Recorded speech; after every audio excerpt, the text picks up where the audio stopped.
Selamat siang anak-anakku. Mari kita siapkan diri untuk belajar agama pada siang hari ini. Salam sehat buat kita semua ya.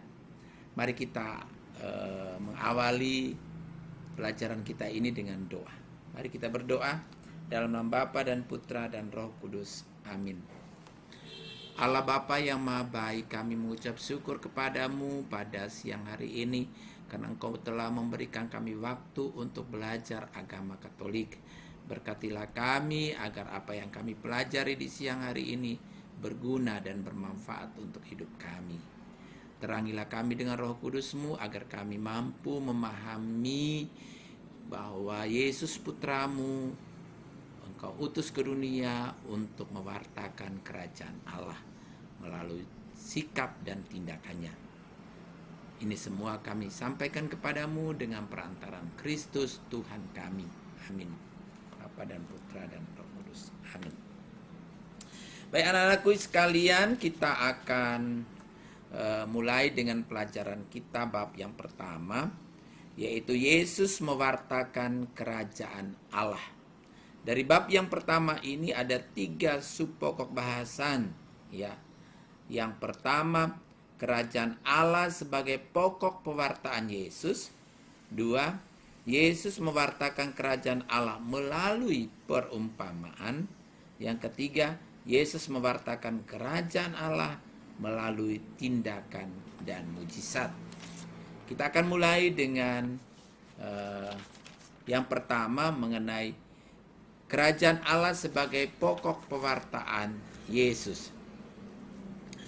Dalam Injil Matius bab 6 ayat 9 sampai 13, coba kita lihat Matius bab 6 ayat 9 sampai 13.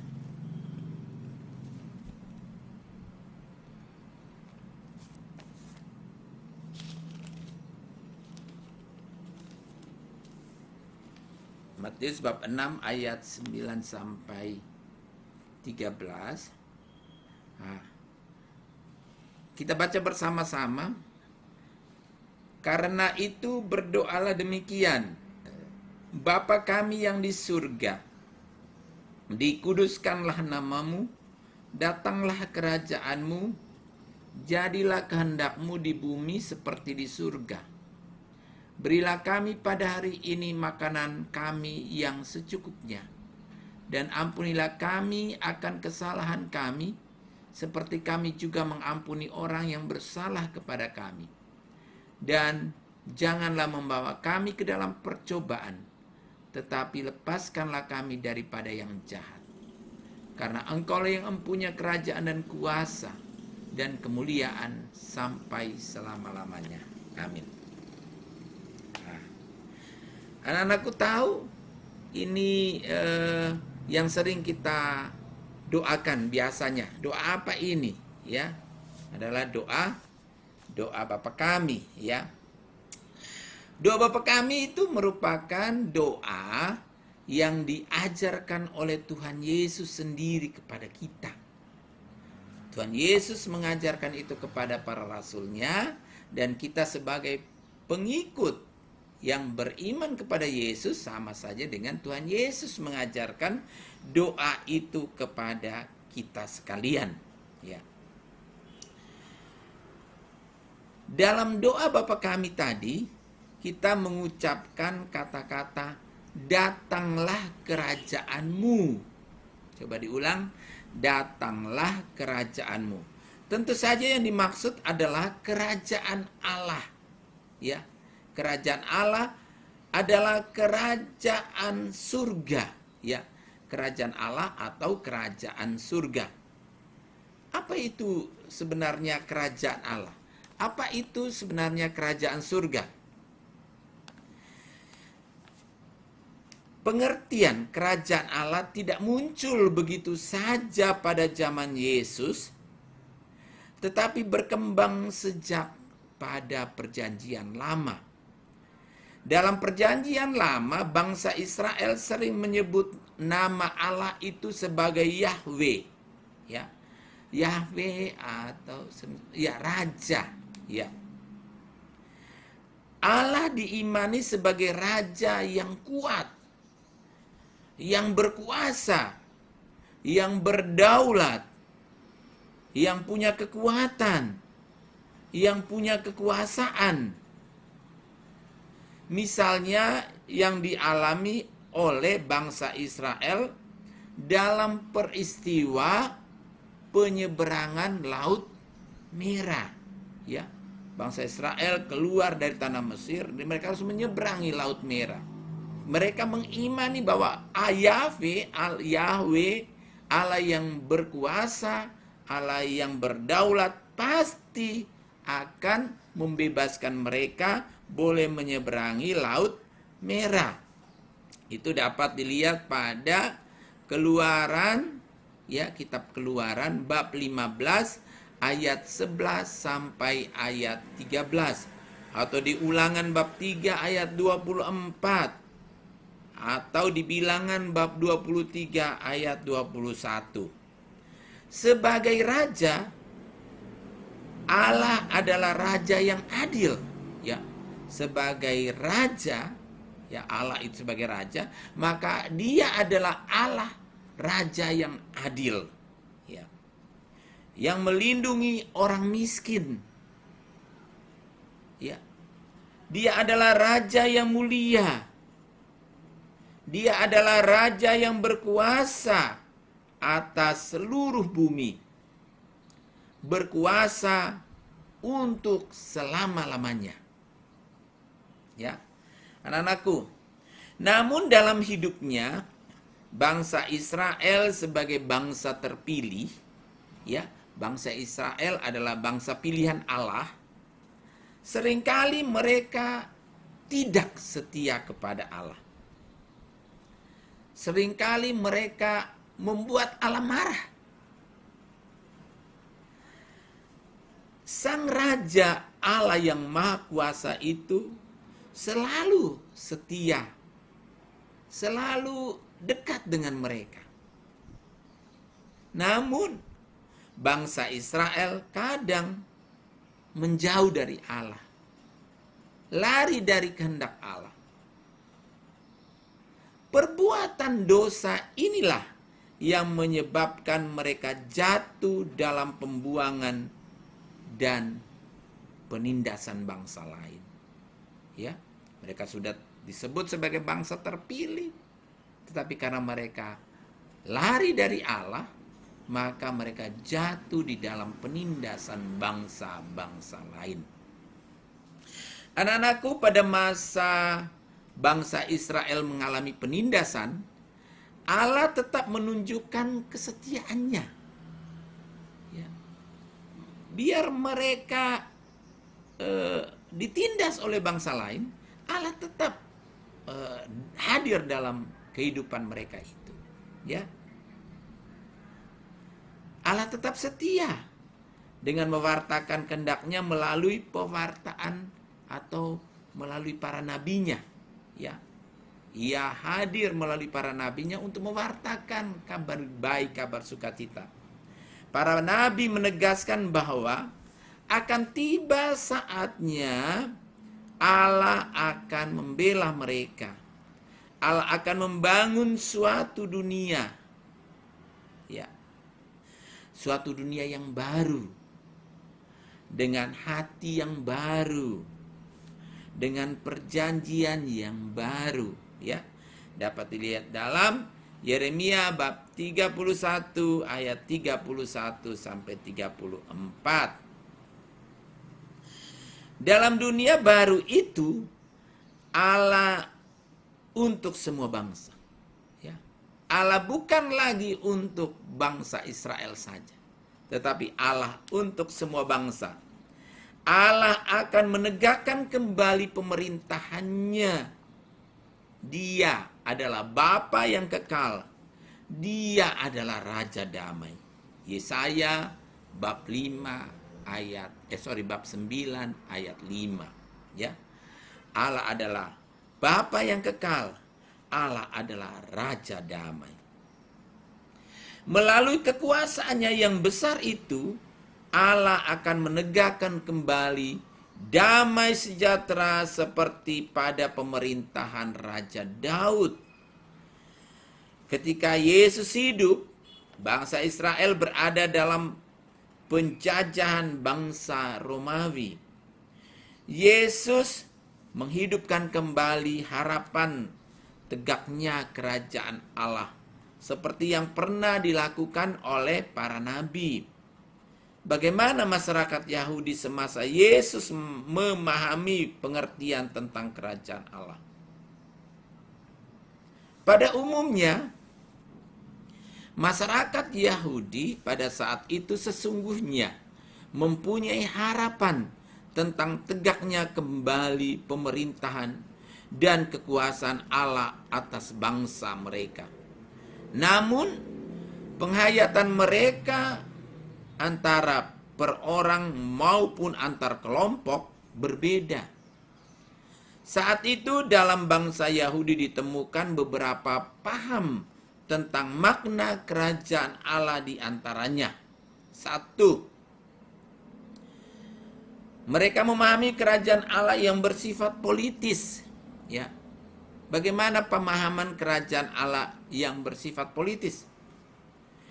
Paham ini beranggapan bahwa kerajaan Allah yang damai dan sejahtera hanya akan terwujud bila Allah tampil sebagai tokoh politik yang dengan gagah berani mampu memimpin bangsa Israel melawan penjajah Romawi dan penindasan rakyat. Ya, secara politis mereka mengatakan kerajaan Allah itu wujud kalau Allah itu datang, ya. Kalau Allah itu datang sebagai seorang tokoh politik, ya. Seperti itu. Yang kedua, pemahaman yang kedua, kerajaan Allah itu bersifat apokaliptis. Nah, pemahaman apokaliptis itu yang bagaimana? Paham ini memandang kerajaan Allah akan tercapai bila menunjukkan kuasanya dengan menggoncangkan kekuatan-kekuatan langit dan bumi. Pada saat itulah Allah akan membangkitkan suatu dunia baru dan mereka menganggap penderitaan yang dialami bukan akhir dari segala-galanya. Kelak pada akhir zaman Allah akan menegakkan kerajaannya dengan membebaskan manusia dari penderitaannya. Itu pemahaman kerajaan Allah yang bersifat apokaliptis. Yang ketiga, pemahaman kerajaan Allah yang bersifat yuridis religius. Allah sekarang sudah meraja secara hukum. Ya, yuridis itu hukum, ya, aturan, ya, hukum. Sedangkan pada akhir zaman Allah menyatakan kekuasaan sebagai raja semesta alam dengan menghakimi sekalian bangsa. Mereka memandang hukum Taurat sebagai wujud kekuasaan Allah yang mengatur manusia. Mereka yang sekarang taat kepada hukum Taurat sudah menjadi warga kerajaan Allah. Tetapi jika tidak melakukan apa yang dituntut dalam hukum Taurat, mereka tidak akan mendapat bagian dalam kerajaan Allah. Mesias sebagai tokoh agama yang mampu menegakkan hukum Taurat, inilah pemahaman kerajaan Allah yang diyakini oleh tokoh agama Yahudi, yakni para imam dan ahli Taurat. Bagaimana pemandangan Yesus tentang kerajaan Allah? Ya, pandangan Yesus tentang kerajaan Allah itu apa? Tema pokok pewartaan Yesus tentang kerajaan Allah dengan dikatakan telah genap kerajaan Allah sudah dekat, ya. Pada Injil Markus bab 1 ayat 15. Kerajaan Allah yaitu Allah yang datang sebagai raja sudah dekat. Apa ciri khas pewartaan Yesus? Ialah bahwa kedatangan Allah sebagai Raja Penyelamat dinyatakan akan terjadi dengan segera. Yesus menegaskan kerajaan Allah sudah dekat, sudah di ambang pintu. Walaupun pewartaan kerajaan Allah sudah ada sebelum Yesus, baik dalam perjanjian lama maupun dalam ajaran agama Yahudi, bagi Yesus pewartaan kerajaan Allah mempunyai arti yang khusus. Pertama, karena kerajaan Allah paling pokok dalam sabda Yesus, tetapi juga karena mempunyai ciri-ciri khas dalam pewartaan Yesus. Yang kedua, bagi Yesus, kedatangan kerajaan Allah mendesak. Karena kemalangan manusia hampir tidak bertahan lagi, maka belas kasihan dan kerahiman Allah juga tidak akan tertunda lagi. Bagi Yohanes, kemalangan zaman berarti hukuman dari Allah. Bagi Yesus, justru ajakan bertobat. Kemalangan menjadi tanda kedatangan Allah yang Maha Rahim. Pewartaan kerajaan Allah adalah pewartaan kerahiman Allah, dan karena merupakan warta pengharapan. Kerajaan Allah berarti Allah turun tangan untuk menyelamatkan. Allah turun tangan untuk membebaskan dunia secara total dari kuasa kejahatan. Maka sabda Yesus tertuju kepada orang yang menderita. Ingat 8 sabda bahagia dalam Injil Lukas bab 6 ayat 20 sampai 23. Justru dan seterusnya.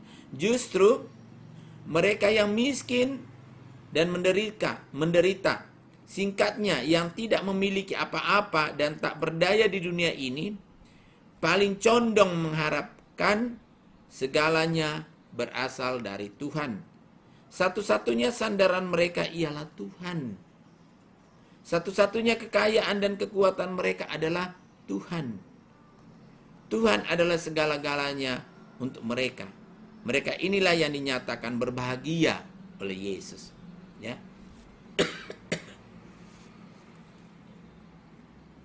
Sebaliknya, mereka yang merasa diri mempunyai andil dan mempunyai kekuatan sendiri, misalnya karena kesalehannya tak terpikirkan oleh Yesus untuk disapa berbahagia. Kiranya jelas yang berbahagia ialah yang menerima Allah sebagai satu-satunya Raja mereka. Untuk itu mereka rela melepaskan raja-raja yang lain, seperti harta dan kehormatan, dan rela mempertaruhkan segala-galanya termasuk diri mereka sendiri demi sang raja. Bukankah sikap ini sikap yang dihayati oleh Yesus sendiri? Kepada orang-orang yang cara hidupnya sama dengan cara hidup yang dipilih oleh Yesus ialah yang dinyatakan berbahagia. Mengapa? Karena sikap orang-orang ini cocok untuk menantikan kerajaan Allah. Malah untuk sekarang pun sudah dibayangi oleh sukacita besar di tengah-tengah lembah duka kehidupan mereka. Allah akan menghibur, Dia akan memuaskan dan menjadikan mereka anak-anaknya. Tetapi masih ada satu pertanyaan yang mengganjal. Apakah dengan ke-8 sabda bahagia, Yesus mau menganjurkan dan mempertahankan kemiskinan? Yesus mau mempertahankan kelaparan, pengangguran, penderitaan di bumi?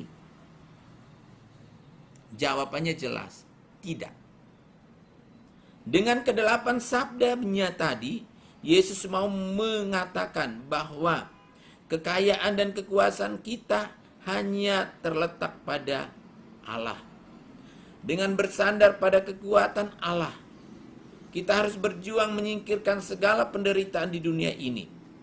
Dalam diri Yesus, Allah menjadi manusia. Allah mulai mengubah sejarah umat manusia menjadi lebih baik, lebih sejahtera. Yesus berkeliling di Palestina sambil menyembuhkan orang sakit, melegakan orang cemas dan gelisah, membebaskan orang yang tertekan jiwa raganya, bahkan membangkitkan orang mati dan sebagainya. Pewartaan Yesus bukan janji-janji lagi. Kerajaan Allah telah datang. Pada hari ini genaplah nas ini sewaktu kamu mendengarnya. Dalam Injil Lukas bab 4 ayat 14 sampai 32. Pewartaan Yesus mengenai kerajaan Allah ditujukan pada pertobatan manusia. Ia memanggil orang supaya siap siaga menerima kerajaan Allah bila datang. Anak-anakku sekalian, dalam hubungan ini mengesanlah betapa ditekankan oleh Yesus sifat rahmat kerahiman, rahmat kerajaan.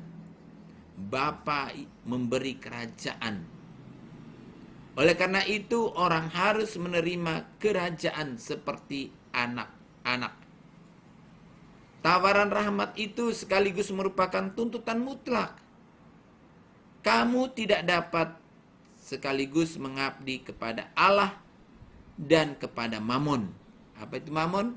Mamon itu uang. Kerajaan Allah adalah panggilan dan tawaran rahmat Allah. Dan manusia harus menerimanya dengan sikap iman yang dinyatakan dalam perbuatan yang baik. Sebab kerajaan Allah kendati pun berarti Allah kendati pun berarti Allah dalam kerahimannya juga merupakan kenyataan bagi manusia. Kerajaan Allah harus diwujudkan dalam kehidupan manusia. Pengharapan akan kerajaan Allah tidak tertuju kepada suatu peristiwa yang akan terjadi dalam masa yang akan datang, melainkan diarahkan pada Allah sendiri dan menjadi kenyataan dalam penyerahan itu sendiri. Kalau manusia boleh bertemu dengan Allah, menurut intisarinya, sabda bahagia, 8 sabda bahagia tadi berasal dari Yesus sendiri. Ya. Versi yang tertua terdapat dalam Injil Lukas bab 6 ayat 20 sampai seterusnya. Coba kita buka Injil Lukas bab Injil Lukas bab 6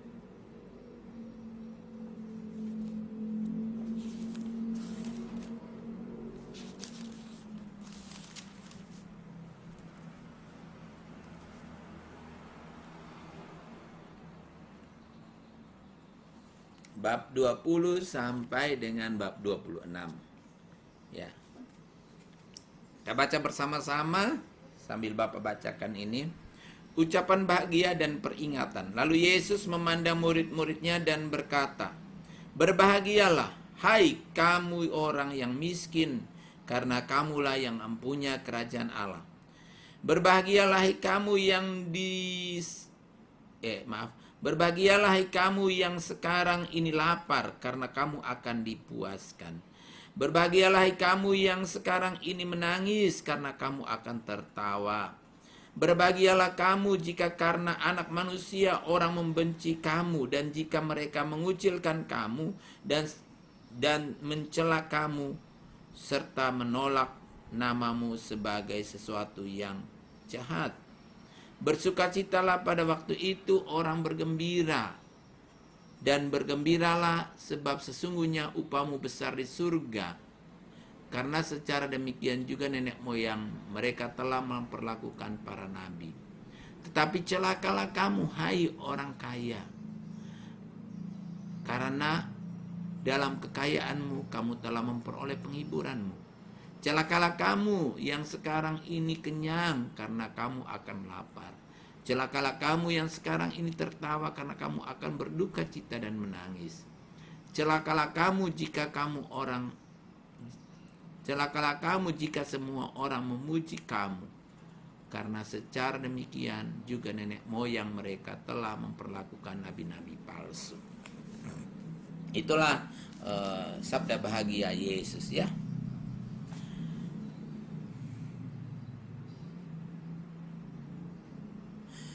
Berbahagialah hai kamu yang miskin, karena kamulah yang mempunyai kerajaan Allah. Berbahagialah hai kamu yang sekarang ini lapar, karena kamu akan dipuaskan. Berbahagialah hai kamu yang sekarang ini menangis, karena kamu akan tertawa. Itu ada 3 sabda bahagia dari 8 sabda Yesus itu. Yang menarik perhatian yaitu intisari sabda itu menyatakan sebagai berbahagia.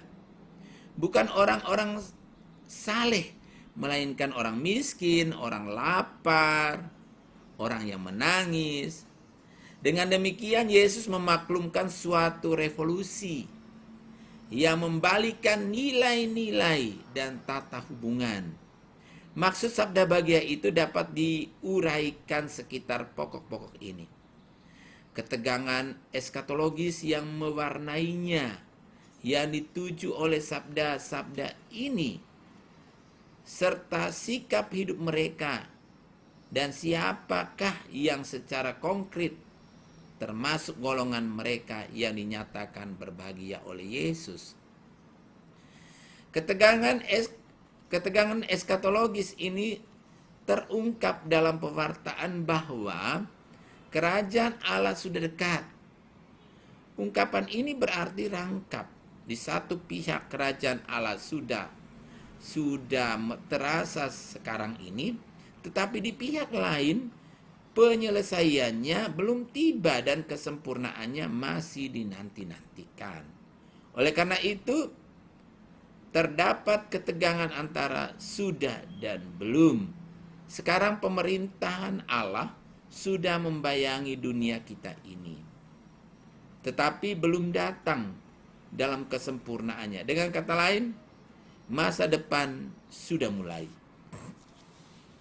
Mengapa orang miskin atau orang yang sengsara dinyatakan berbahagia oleh Yesus? Ucapan berbahagia, hai kamu, ada sangkut pautannya dengan sikap hidup atau cara hidup yang dapat dimiliki justru oleh orang-orang itu. Akan tetapi, kapan suasana kasih, adil, dan damai tercipta? Ada kesan Allah tidak atau Allah belum memerintah di bumi ini. Ada perubahan, ada pembunuhan, ada pemerkosaan, penindasan, korupsi, perkelahian, dan sebagainya. Ada perang antar negara, pembajakan pesawat, orang-orang lapar, kecelakaan lalu lintas, banjir, tanah longsor yang menelan ratusan jiwa dan sebagainya. Melihat semua itu, kita berkesimpulan tidak ada kerajaan Allah di bumi ini. Sekurang-kurangnya belum ada. Memang kerajaan Allah belum terlaksana dengan sepenuh-penuhnya, tetapi sudah mulai nyata. Sebab melalui Yesus pemerintahan Allah sudah mulai menerobos masuk ke dunia yang rusak ini. Sejak kedatangan Yesus, lebih-lebih sejak kebangkitannya dari alam maut, dan sejak turunnya Roh Kudus atas orang-orang yang percaya kepadanya, Allah mulai meraja di bumi ini. Ia mulai meraja dengan sepenuh-penuhnya baru dalam diri Yesus, sebab hanya dialah yang seluruhnya dirajai Allah. Tetapi mulai dari Yesus, pemerintahan Allah semakin meluas, sebab setiap langkah yang diambil oleh Yesus kini melalui gereja mewartakan keselamatan kepada mereka yang dijumpainya. Dengan demikian terbukalah jalan bagi pemerintahan Allah di dunia ini, sebab kita dapat pula melihat daftar peristiwa-peristiwa cerah yang membawa banyak harapan. Ya. Jadi anak-anakku sekalian, membahas tentang kerajaan Allah. Yang pertama, ingat doa Bapa kami. Yang kedua, bagaimana ada tiga pandangan ya tentang kerajaan Allah. Pandangan kerajaan Allah dari segi politis, ya, bahwa dikatakan bahwa kerajaan Allah itu nyata kalau Allah itu hadir sebagai tokoh politik. Yang kedua, kerajaan Allah itu bersifat apokaliptik, ya, apokaliptis, ya. Itu dan yang ketiga, kerajaan Allah yang bersifat yuridis religius. Yuridis itu berarti hukum, ya. Jadi materi ini tolong nanti anak-anakku mengerjakan dari LKS ya, tentang kerajaan Allah. Saya kira itu, sekian dan terima kasih. Jaga kesehatan selalu. Mari kita tutup dengan doa bersama Bapa kami. Dalam nama Bapa dan Putra dan Roh Kudus. Amin. Bapa kami yang ada di surga, dimuliakanlah namamu. Datanglah kerajaanmu, jadilah kehendak-mu di atas bumi seperti dalam surga. Berilah kami rezeki pada hari ini dan ampunilah kesalahan kami, seperti kami pun mengampuni yang bersalah kepada kami. Dan janganlah masukkan kami ke dalam pencobaan, tetapi bebaskanlah kami dari yang jahat. Amin. Dalam nama Bapa, Putra, dan Roh Kudus.